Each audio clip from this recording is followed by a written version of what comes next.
Good day and welcome back to another Dbz Dokkan video. In this video we are going to be taking a look at team building, and we're going to do a new complete guide to everything you should consider when team building and the basics of how to build a team.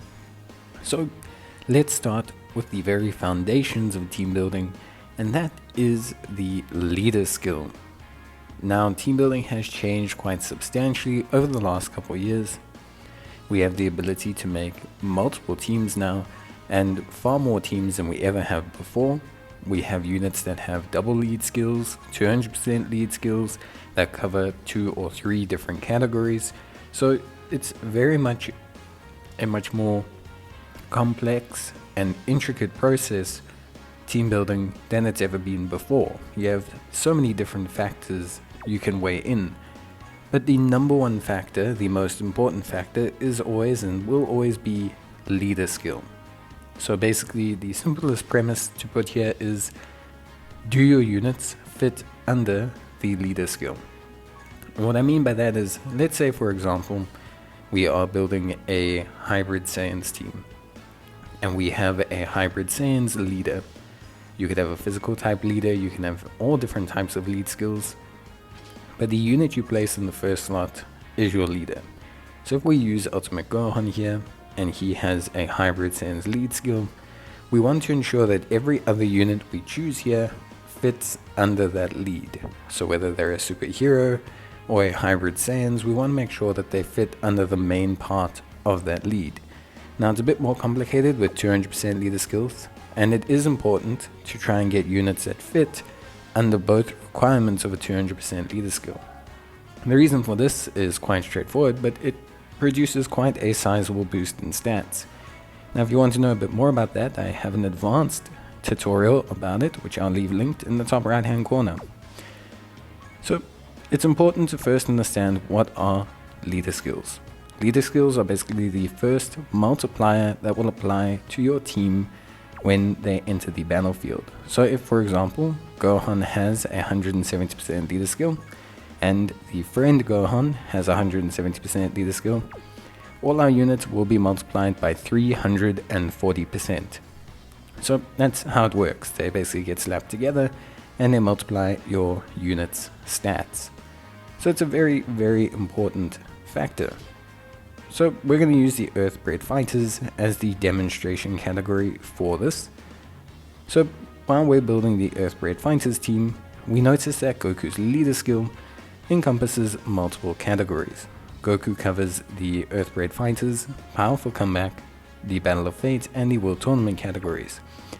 Our ideal first premise is to get units that fit under Goku's 200% leader skill. So we'll search for those categories. You're going to want to choose full match at this point, because partial match results in getting all. Basically, you'll get Battle of Fate or Earth-bred fighters categories, whereas a full match will get you characters that have both categories, and they need both to engage under the 200% lead. Once we've chosen our units, from there we can then look at Goku's second part of his leader skill, which is World Tournament, and choose some units from there. You don't have to choose units that fit under the 200% lead, but it is ideal to make sure that you do choose units that fit under those leads because of the boost. So now that you've got units that fit under the leader skill, how do you know which units you need to choose? Well, the next most important step is going to be team composition. Now, team composition is not something that's set in stone. It's quite a complex facet of team building, and it requires you to first understand your units and their passives.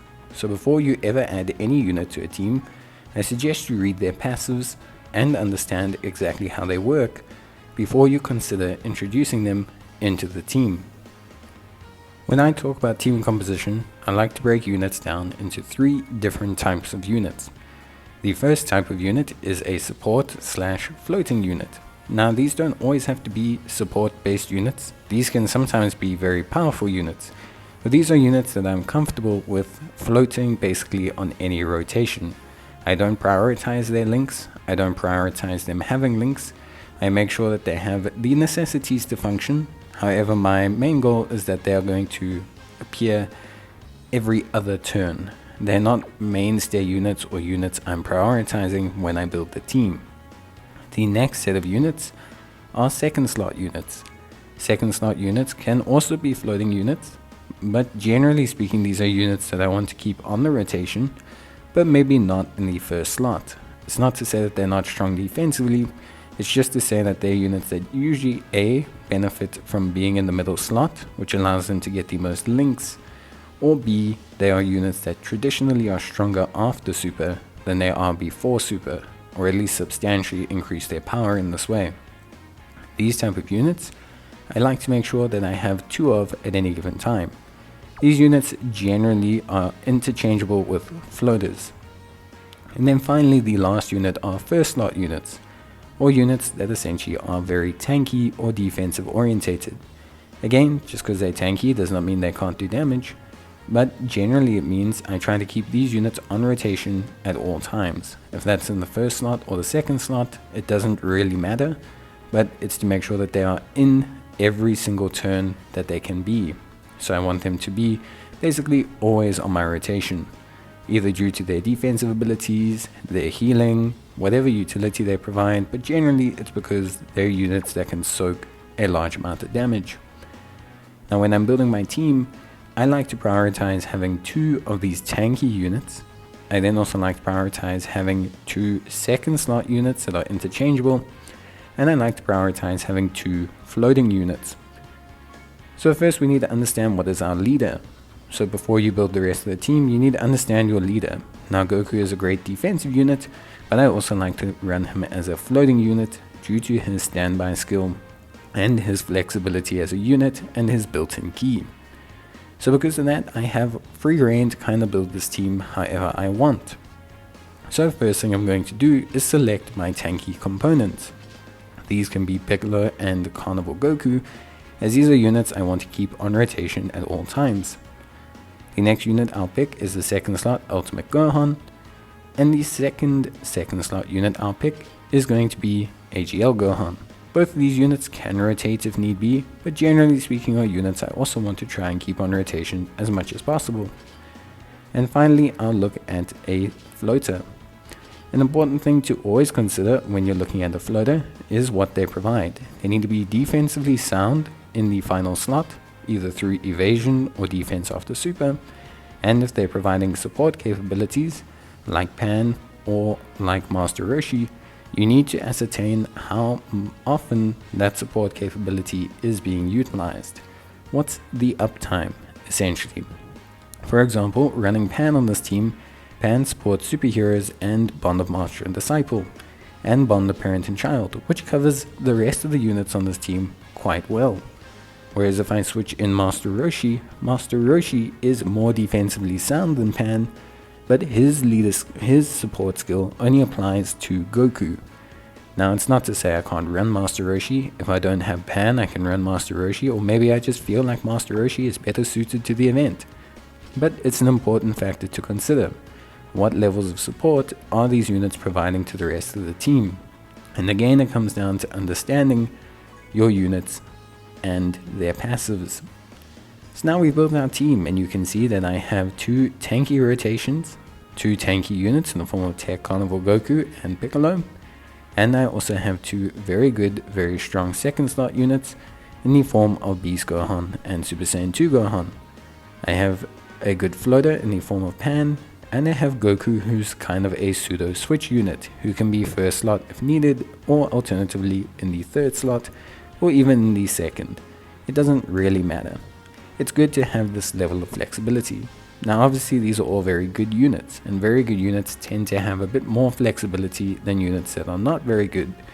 Alternatively, as well, these are all very strong defensive units. But team composition is very important. But now let's say you built your team. What's the next important factor to consider? Well, it's links. Links are the next step that you need to consider, because just having the right units doesn't necessarily mean they're going to work well enough. You need to also consider their link sets. So do these units link well together? Now links are not everything. For example, units like Goku have Ki baked into their passive. Units like Tech Piccolo, Power Awakening Piccolo give the rest of the rotation to Ki when they get hit. Sometimes support or utility can override links. But generally speaking, the rule I like to run is I would like any unit on my team to be able to activate most of their links at any given time. So for example, does Goku have the possibility to activate all in the family? If yes, then I'm cool. Does Gohan have the ability to activate shocking speed? If yes, then cool. It doesn't have to happen every rotation, but generally speaking, covering at least everyone's links with at least one other unit will help out your flow. It'll help out how your team flows, it'll help out how your team performs, and generally speaking, you'll do quite well. Obviously, there's rotations whereby units link really well. Tech Carnival Goku and AGL Super Saiyan Gohan share like 6 links altogether, and they're really strong. You're going to have those rotations that are just exceptional.